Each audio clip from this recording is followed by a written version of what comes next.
Imagine standing in the shadow of history in a time when silence held more than stillness, when it echoed with the memory of a man whose words had moved empires of the soul. Picture 500 monks gathered beneath the jagged overhang of a great stone cave, the air heavy with incense and the weight of what had just been lost. Buddha was gone. His body had passed, but his teachings, that vast ocean of wisdom flowing from his lips for over 4 decades, still lingered in the minds of those who followed him. But they had a problem. There were no scriptures, no inked pages, no chiseled stone tablets, only memory. One voice rises from the assembly. "I remember it this way," the monk says, confident. Then another interrupts. "No, that's not what he said." They all remember, but each remembers differently. And that's the terrifying beauty of it. The truth, if not protected, was about to fragment, dissolve, perhaps even vanish. Fast forward more than 2,000 years, and scholars have now uncovered something shocking. We may have lost more than half of the Buddha's original teachings. Not just interpretations or metaphors, but entire swaths of instruction, teachings that once guided lives, shaped civilizations, and whispered answers into the dark corners of suffering. What makes this discovery even more haunting is how it came to light.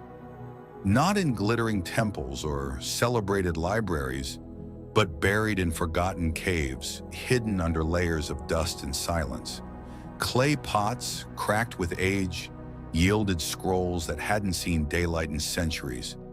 Inside them were messages not echoed in any modern canon, teachings no one had recited in 1,000 years. And suddenly we're faced with a staggering realization. The Buddhism we know today may be a fragment, a brilliant but partial reflection of a far deeper original. Consider this. For the first 400 years after Buddha's death, not a single word of his teaching was written down. It was all preserved through memory. Oral tradition was the lifeblood of the early Sangha, a mental discipline so intense it demanded monks memorize thousands of verses, sermons, instructions, word for word. It's the equivalent of asking someone to recite every Marvel film, not just by plot, but by every line, every gesture, every pause. Then multiply that by 1,000. That's what they were preserving, and they had no choice. Buddha had passed.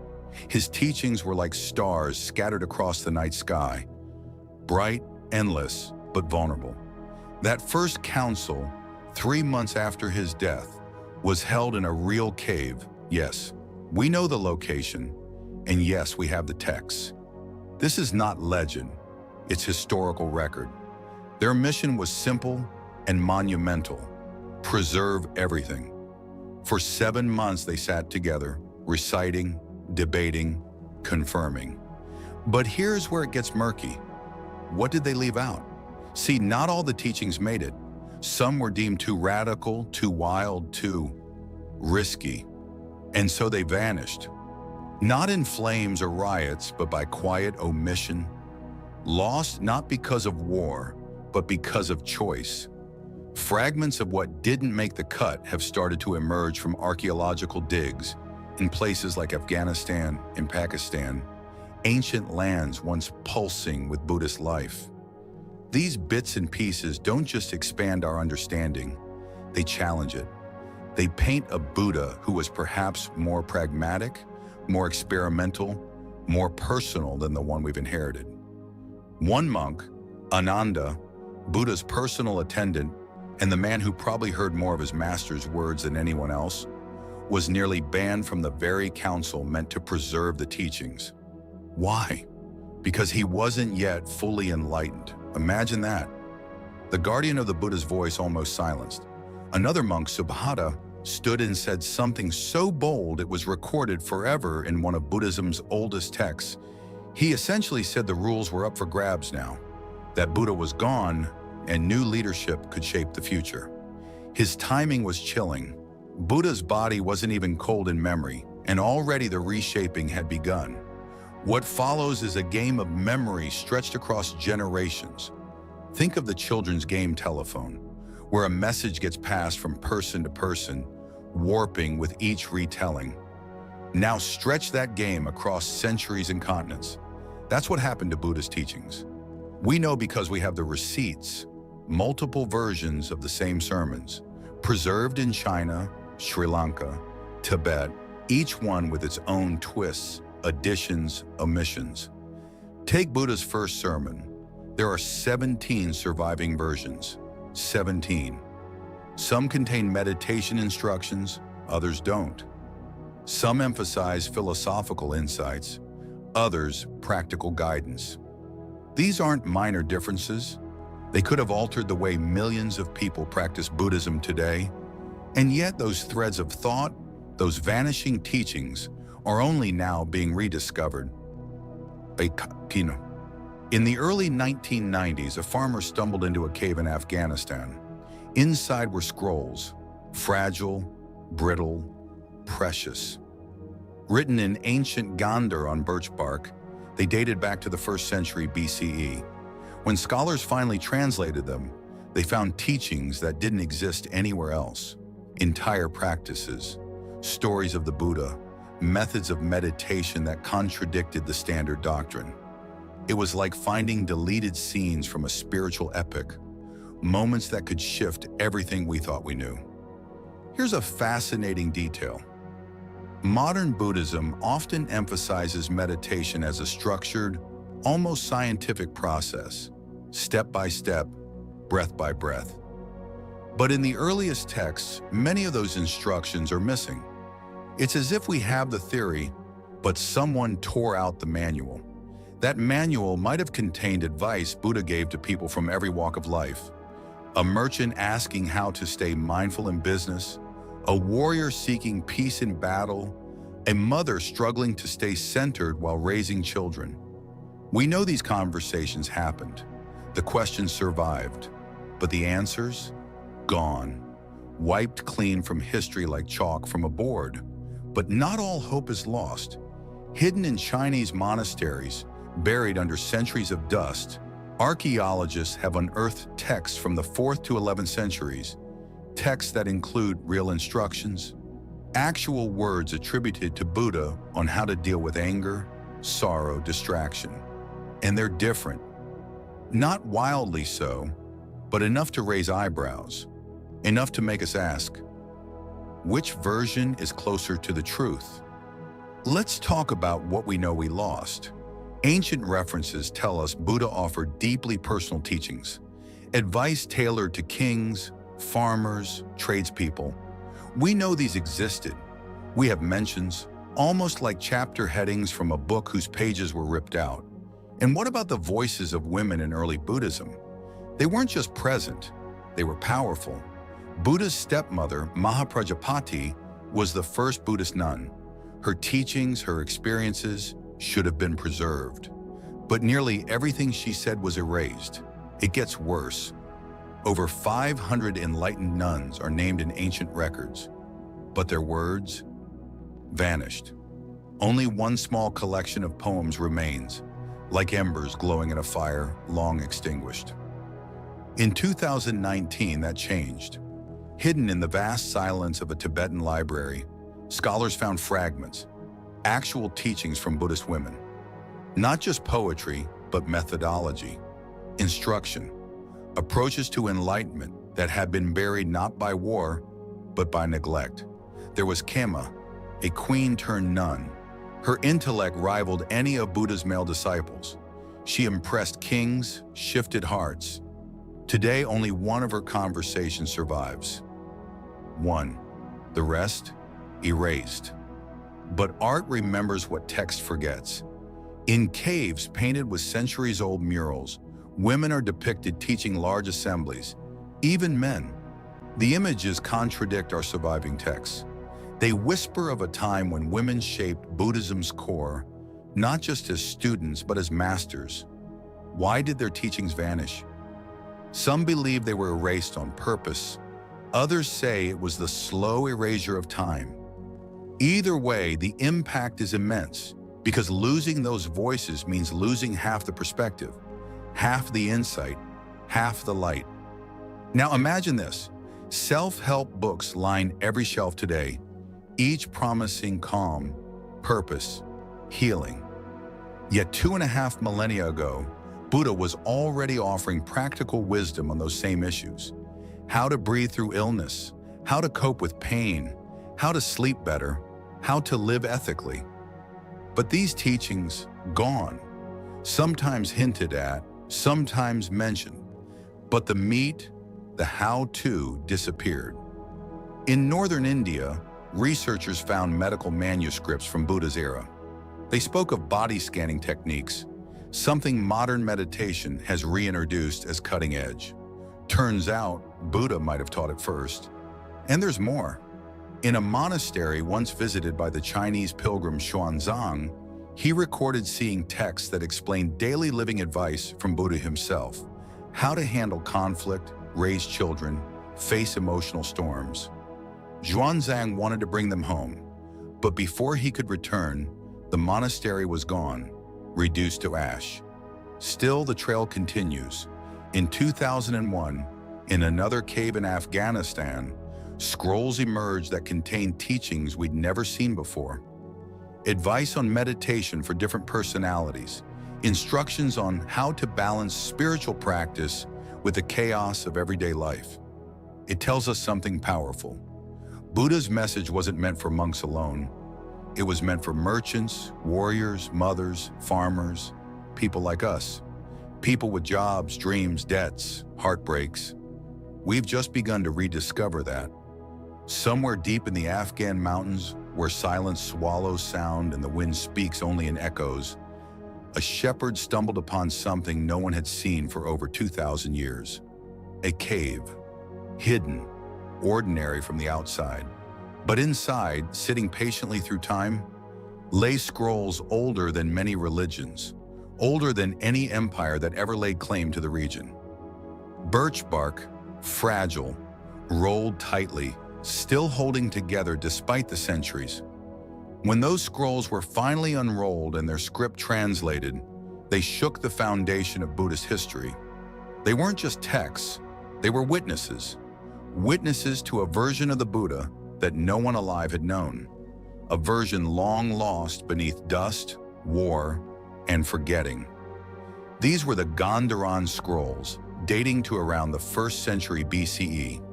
And they didn't just add to what we knew. They contradicted it. They offered stories of the Buddha that didn't match the official canon. They described meditation that had no mention of breath, no fixation on posture. It was raw, immediate, different. They revealed that enlightenment wasn't always viewed as a destination requiring lifetimes. Some believed it could happen in a single breath, a single life. One decision, one realization, and the chains could fall. In the Bamyan Valley, where 2 colossal Buddha statues once gazed down at the earth for 15 centuries before being destroyed, archaeologists made another discovery. Beneath an ancient monastery, they uncovered what appeared to be a library, one forgotten by time, possibly abandoned during one of the many waves of conquest that swept the region. What they found inside would redefine centuries of spiritual belief. Manuscripts that spoke not just of philosophy or ethics, but of healing, of medicine, of the Buddha not only as a spiritual teacher, but a physician of both mind and body. In 2017, high in a remote Tibetan cave barely touched by civilization, another bombshell emerged. Scrolls again. But these weren't philosophical treatises. They were practical. They contained teachings about trauma, illness, imbalance. Teachings that eerily mirrored what modern psychology and neuroscience are only now starting to validate. The Buddha wasn't just trying to lift people into a transcendental state. He was guiding them through their very human struggles: grief, anger, addiction, confusion. It makes you wonder, doesn't it? Why were these teachings lost? Was it neglect? Was it fear? Or was it simply time doing what time does, letting go of what isn't constantly held? Today we have tools the ancients could never have imagined. Artificial intelligence is helping scholars read faded scrolls, parsing damaged texts character by character. Hyperspectral cameras are revealing invisible ink. Ground-penetrating radar is finding temples buried beneath layers of soil and ruin. And as each fragment surfaces, we're given a glimpse of the Buddha as he might have actually been. Not the icon, not the statue in golden robes, but the man, the teacher, the listener. This is why you might notice something strange when you look across the different branches of Buddhism. One teacher might say, meditation must be challenging, almost a test of endurance. Another might insist it should be effortless, natural. These aren't contradictions born of confusion. They're echoes of teachings adapted for different people, different needs, different times. But when half the teachings are gone, the map becomes harder to read, and everyone starts drawing their own. Take mindfulness, now commodified into apps and corporate training sessions. You might think it's a modern invention, but it's rooted in ancient practice. The problem is, many of the original teachings about mindfulness are gone. Scraps of scrolls recently uncovered hint that Buddha taught mindfulness in ways far more nuanced than we've inherited. Techniques that change depending on personality, mood, social setting. Techniques for leaders, for lovers, for the grieving. We've simplified them to breath awareness and body scans, but the original library might have been vast. And then there's the lost advice, the kind of wisdom that sounds eerily like the best of modern self-help, but offered millennia ago. Teachings about relationships, about money, about how to raise children with compassion. The fragments we do have suggest that Buddha spoke clearly and often about real-life problems, not just lofty truths. He gave ethical advice for merchants. He spoke about friendship, about dealing with betrayal. He talked about power and how it corrupts. And now those teachings are scattered like torn pages in a storm. Let's zoom in on a place many never associate with Buddhism, Afghanistan. Once the beating heart of the Dharma, thousands of monasteries once crowned its ridgelines, each a sanctuary of learning and reflection. But those temples weren't just homes for monks. They were repositories. Every monastery housed scrolls, and every scroll was a heartbeat of the Buddha's voice. When the invasions came, when the winds of time turned violent, these teachings didn't just fade, they were erased, not out of hatred for Buddha necessarily, but out of the slow entropy that destroys everything not constantly renewed. Move south to what is now Pakistan. In the ancient kingdom of Gandhara, Buddhist universities once flourished. Think of them as ancient Ivy Leagues, places where students traveled across continents to learn, from China, from Korea, from Japan. These students came to access vast libraries, some holding teachings we no longer even know existed. When archaeologists discovered the Gilgit manuscripts, written on delicate birch bark, they found an entirely different expression of Buddhism. Not better, not worse, just different. More grounded, more pluralistic. These texts spoke of evolving thought, of a tradition adapting itself without fear. But even that adaptation had its limits. When war descended on these sacred spaces, texts were burned, monks scattered, and with them went philosophies, interpretations, entire schools of thought. Some teachings may have survived only in memory, and when those who remembered died, the teachings died with them. In Indonesia, the story gets stranger.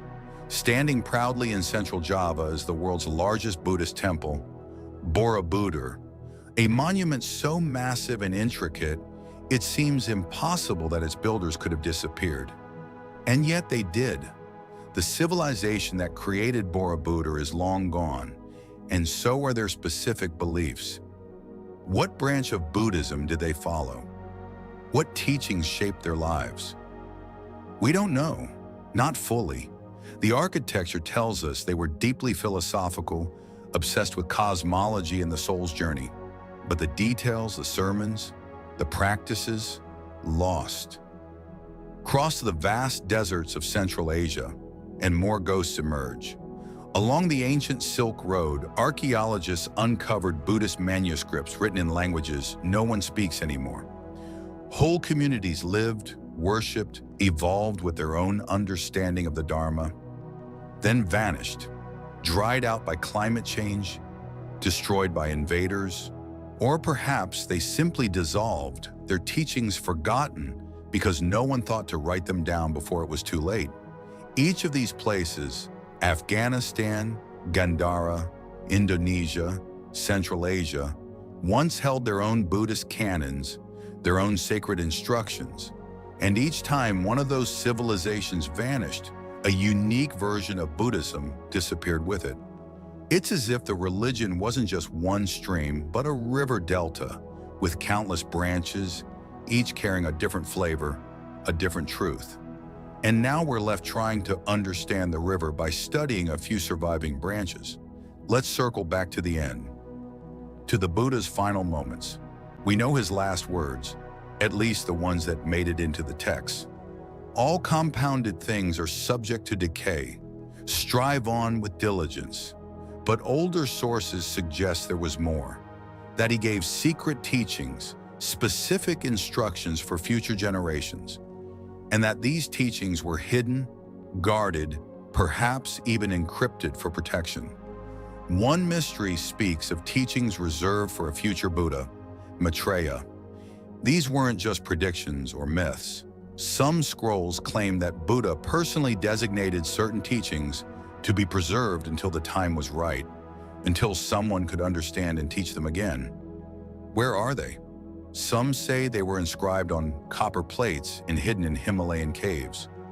Others believe they were taken to a hidden kingdom, beyond our maps, beyond our comprehension. To this day, no one has found them. Even Buddha's relics, his bowl, his robe, his ashes, were said to contain teachings. Not just symbols, but actual wisdom encoded in ritual, passed hand to hand, generation to generation. But one by one, these relics disappeared, stolen, lost, destroyed. Or perhaps they still lie waiting beneath soil, in ruins no one has thought to search. The greatest mystery, of course, is this. We don't know what we don't know. Every year, more fragments surface. A scroll, a mural, a forgotten language suddenly translated. And each time, our image of the Buddha changes slightly. A detail shifts, a nuance emerges, a contradiction arises, and the teacher we thought we knew, calm, serene, stoic, suddenly becomes more real, more complex, more human. We are left with the echo of something immense, a teaching so wide, so deep, it still transforms lives, even in pieces. Maybe that's the miracle, that despite everything lost, what remains is still powerful. Still healing, still enough to change a heart, but it also means we should stay curious, keep searching, because the Buddha's voice wasn't one note, it was a symphony, and somewhere, in the deserts, in the mountains, in the silence of forgotten caves, the rest of the music still waits to be heard. Long before the first Buddhist statue was ever carved, before temples stretched into skies or monks wrapped themselves in ochre robes, there was only a man walking dusty roads, speaking in plain words about suffering, desire, and peace. His voice wasn't meant for gods or scholars. It was for people, ordinary and flawed, like the ones who filled his path with questions. But what if most of those answers have vanished? What if the heart of his teachings, the warmth of his guidance, lies not in what we've preserved, but in what we've forgotten? The early monks knew this danger. That's why they clung so fiercely to memory. For 400 years, they passed down Buddha's words without writing a single syllable. Not because they couldn't write, writing existed, but because memory was considered sacred, more reliable than ink. Writing to them was fallible, changeable, too easy to tamper with. So they trained their minds until they became living libraries, reciting hundreds of thousands of verses. Imagine that. Every day, every night, the rhythm of chanting echoing through monasteries, keeping truth alive one breath at a time. But memory isn't perfect. It bends, it morphs, it forgets. And by the time the first texts were written, something had already shifted. It was during a famine in Sri Lanka that the fear set in. Monks were dying, starving, and with them, centuries of memorized teachings were at risk of disappearing forever. So they did something unprecedented. They wrote it down. Palm leaves became pages. Ink became memory's safety net. And the result was the Pali Canon, still one of the most revered collections in Theravada Buddhism.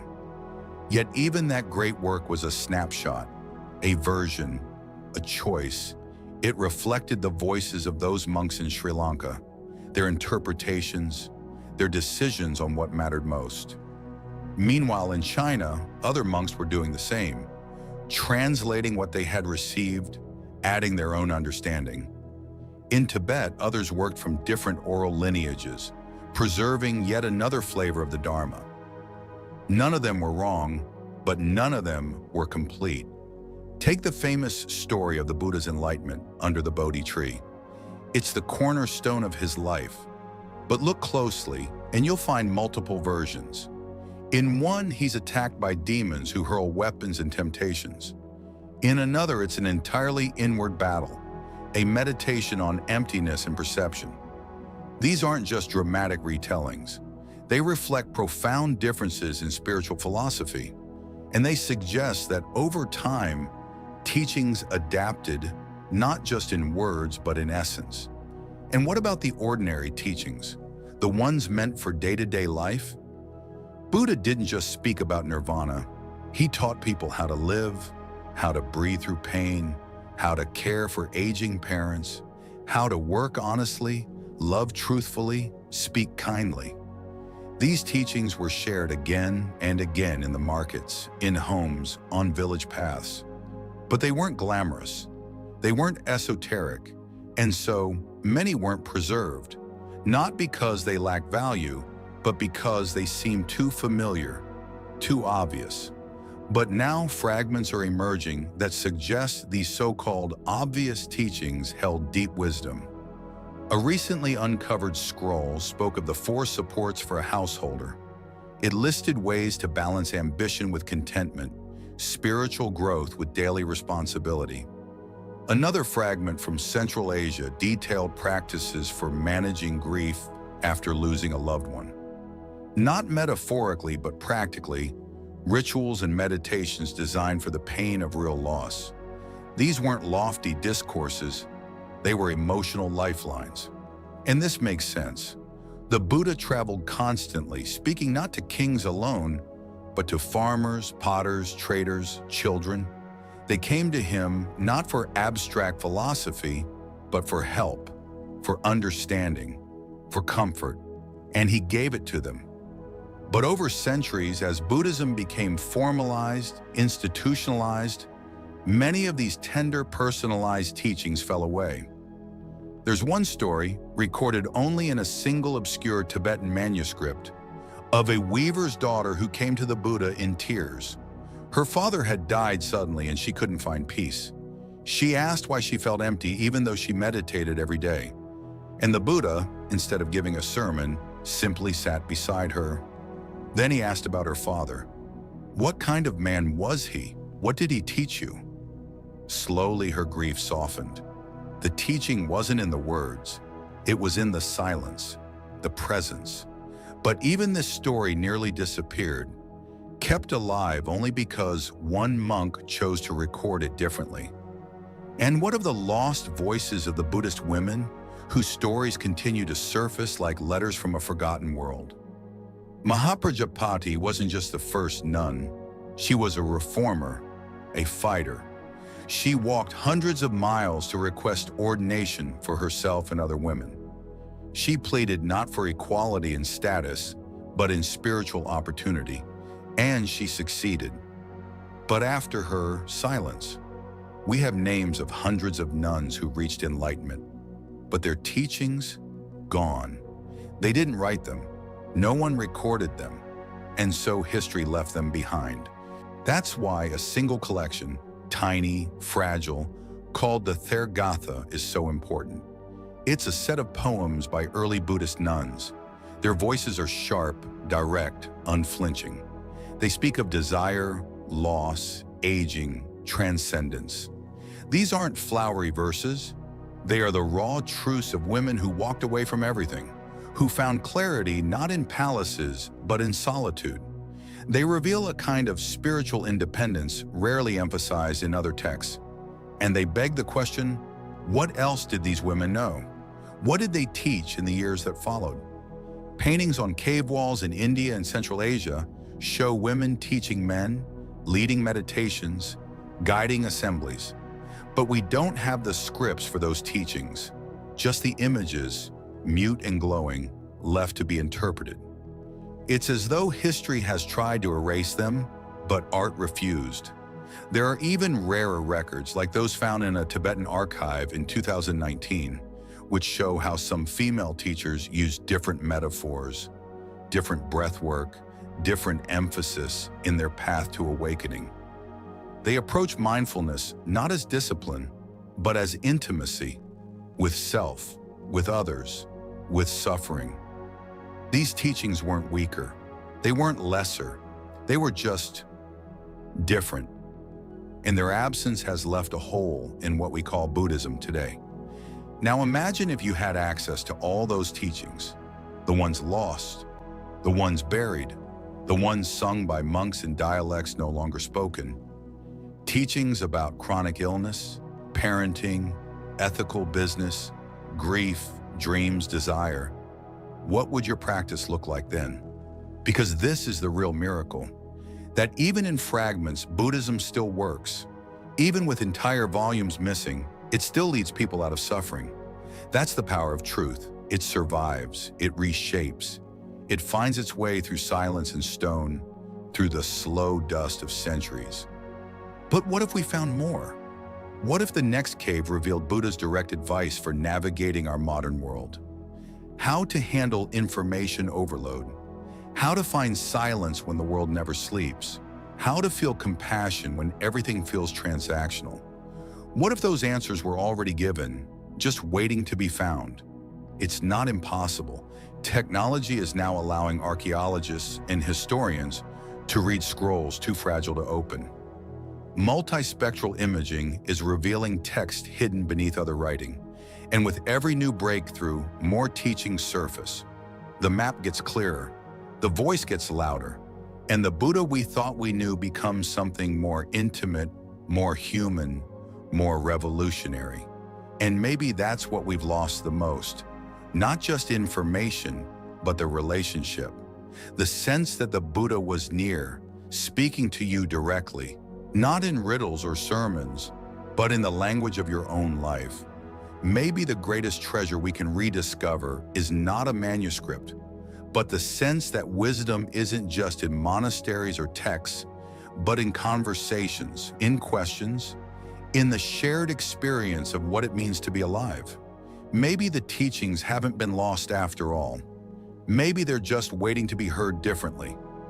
In a corner of ancient northern India, not far from where rivers meander through soft earth and monks once walked barefoot paths between villages, archaeologists uncovered something few expected.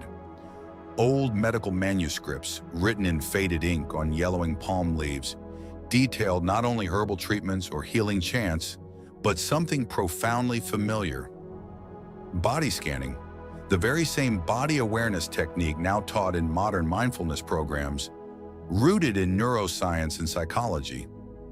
Only this wasn't new. It was ancient. It was once taught by Buddha himself, or so the texts claim. And yet those original instructions are gone, fragmented, incomplete. We're left wondering what else we've reinvented that might have already been mastered, explained, and passed down, if only the scrolls had survived. The story doesn't stop there. A Chinese monk named Xuanzang once traveled all the way to India, crossing treacherous terrain for the sole purpose of collecting the Buddha's teachings. He reached a monastery where monks preserved texts on relationships, conflict resolution, even emotional intelligence, thousands of years before those terms would ever be coined. Xuanzang planned to return and translate them for the world, but by the time he came back, the monastery had been destroyed, its texts lost in fire and rubble. What was written there, teachings about how to be human in the messiness of everyday life, was gone before anyone outside ever got to read it. Still, the story continues in moments of grace and luck. In 2001, researchers in Afghanistan unearthed scrolls that contained teachings no Buddhist community today had ever practiced. They weren't about escaping the world, they were about engaging with it. Instructions on how to meditate if you're constantly distracted. Advice on how to balance spiritual pursuit with earning a living. Tailored practices for people with different temperaments. Those who overthink, those who are quick to anger, those who avoid emotions. This wasn't abstract philosophy. This was practical survival. And once again, the question rises, if this kind of personal guidance existed, why didn't it endure? The answer might be uncomfortably simple. The teachings that survive are the ones repeated, protected, canonized. But what about the teachings meant just for you, spoken in a quiet moment under a fig tree or whispered on a long walk between villages? Those would have been passed heart to heart. And if the last heart holding them stopped beating without a scribe nearby, that wisdom evaporated. No dramatic destruction, no fire or war, just silence. Buddha's approach was intensely personal. He didn't give the same answer to everyone. A warrior and a child might both ask about fear, but he would speak to each in a different language, using different metaphors, with different paths toward courage. Some of those paths were recorded, many were not. But every once in a while, a door cracks open. In dusty monasteries beneath crumbling stone, archaeologists find traces of those vanished conversations. One scroll discovered in Western China contains a meditation unlike anything in modern Buddhist instruction. It was visual, sensory-rich, almost like a lucid dream designed to train the mind in compassion through imagining strangers suffering and healing them with thought. Today, we call this metta or loving kindness meditation. But the version in that scroll had steps, stages, psychological insights lost in later adaptations. It was a manual, and it was forgotten until someone literally dug it up. Think of it this way. For 2,500 years, people have been trying to reconstruct a puzzle with missing pieces, not realizing that entire sections of the picture were never included in the box. And now pieces are turning up in caves, in private collections, in monastery archives, misfiled for generations. Each time we add one, the image changes. Not drastically, but meaningfully. A detail we misunderstood becomes clear. A forgotten technique reemerges. A silenced voice begins to speak. One of the most haunting examples involves a form of teaching we've only recently begun to find in fragments: ethical instruction about money. The modern world treats wealth and spirituality like oil and water, but Buddha apparently didn't. He taught lay people how to earn money ethically, how to spend it with compassion, how to use wealth to create peace rather than attachment. Some scrolls suggest he gave step-by-step guidance on managing a household budget, on dealing with envy among merchants, on navigating economic hardship with mindfulness. Those scrolls weren't preserved because later monks, often celibate and removed from commerce, didn't see their value. They focused on liberation, renunciation, transcendence, and rightly so. But in doing so, they left behind teachings meant for people who couldn't leave the world, who had to live within it. It's happening again today. Look around. People are searching. They're learning to meditate through apps. They're exploring Buddhism through Instagram quotes and YouTube videos. They're trying to piece together lives of meaning without necessarily becoming monks. And while the teachings that remain still help, powerfully so, there's a hunger for something more specific. How do I forgive someone who doesn't apologize? How do I stay kind when I'm exhausted? How do I find meaning when everything feels digital and disconnected? The answers might have already been given. In a cave, perhaps. In a scroll no one's yet translated. In a song once sung by a nun whose name has been remembered, but whose voice was forgotten. We just haven't heard them yet. Consider this. Modern research has shown that meditation can help with depression, anxiety, trauma. But it also reveals that meditation isn't a one-size-fits-all solution. Some people feel worse. Some feel nothing. Some struggle with sitting still. Ancient texts suggest the Buddha knew this. He gave alternative methods, moving meditations, chanting, visualizations, acts of service. He understood the mind's diversity. But the details of these alternatives are mostly gone. Reconstructed through modern creativity, yes, but not from source material, from educated guesses. Yet the glimpses we do get are encouraging. In recent decades, a surge of scrolls and inscriptions have begun to challenge long-held assumptions. They show us a Buddha who was not just a mystic, but a psychologist, a poet, a healer, a social reformer. Someone who understood trauma, grief, relationships. Someone who didn't just want us to transcend the world, but also to love it wisely. And maybe that's the core of what's been lost. Not just teachings, but the spirit behind them. The Buddha wasn't trying to build an empire. He wasn't creating a religion as much as a conversation. A conversation about what it means to be alive, to suffer, to seek freedom. And in that conversation, every voice mattered. But voices fade, especially the ones that don't get recorded. The ones spoken in private moments between teacher and student, mother and child, traveler and stranger.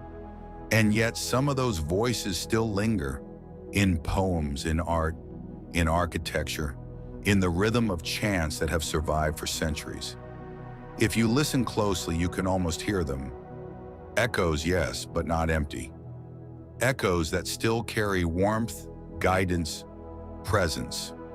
Because here's the quiet truth. Even though we've lost much, even though entire libraries have turned to dust, the teachings that remain have carried people through storms for centuries. They have calmed minds, opened hearts, inspired revolutions of the soul. And now, as more pieces return to the surface, we're offered not just more knowledge, but a chance to rediscover the Buddha as he truly was. Layered, compassionate, deeply human. So the next time you sit in silence, following your breath, know that you're part of a lineage far older than any scripture. A lineage of seekers, of listeners, of rememberers.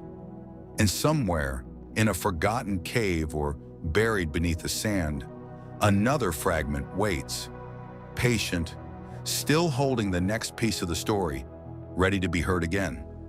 In a time when the world knew no borders drawn in ink, where kings ruled not only by sword but by story, and where dusty paths connected ancient cities like arteries of thought, Buddhism traveled, not just the teachings, but the teacher's voice, carried in memory, in murmured recitations, in chants echoing across deserts and forests. As monks walked from India into the sweeping expanse of Asia, they brought the Dharma with them. But they didn't just bring words. They brought interpretations, translations, assumptions, each one coloring the teaching slightly differently, like refracted light. And in those subtle shifts, things began to change. Imagine walking into an ancient library in China, sometime around the 4th century. Scrolls line the walls, each one a fragile vessel of the Buddha's words, but not in his language. They're in Chinese, painstakingly translated by monks who sometimes had to invent new characters to express concepts that didn't exist in their native tongue. These weren't just linguistic conversions. They were spiritual recalibrations. When Sanskrit became Chinese, some meanings expanded, others contracted, some vanished. In the process, Buddha's voice became a little less his and a little more theirs. And yet, that transformation allowed Buddhism to survive. Without it, the teachings might never have reached places like Korea or Japan. But every translation is a choice. Every omission, every rewording shifts the shape of truth. And sometimes whole teachings were left behind because they were deemed too foreign, too complex, too personal. These weren't malicious edits. They were human ones. And their consequences echo even now. When archaeologists today find fragments in long-forgotten dialects, Gandhar, Khotanese, Sogdian, they often reveal surprising details. A phrase spoken in one version of a sutra might appear completely different in another. A metaphor lost in Tibetan might flourish in a Chinese edition. It's as if the Buddha's message traveled through 1,000 mirrors, each reflecting something slightly different, none capturing the full light. And in these reflections, we catch glimpses of what was once whole. Take meditation. In the modern world, it's been boiled down to breath, posture, stillness. But the oldest texts hint at a much richer landscape. Meditation wasn't a uniform practice. It was a living dialogue between the mind and the world. Some practices were visual, others auditory. Some involved storytelling, movement, even laughter. In one recovered scroll, meditation was described as a way to knead the mind like dough, to soften it, shape it, let it rise. That metaphor doesn't exist in any mainstream manual today, but once someone found it powerful enough to record, it gets even more fascinating.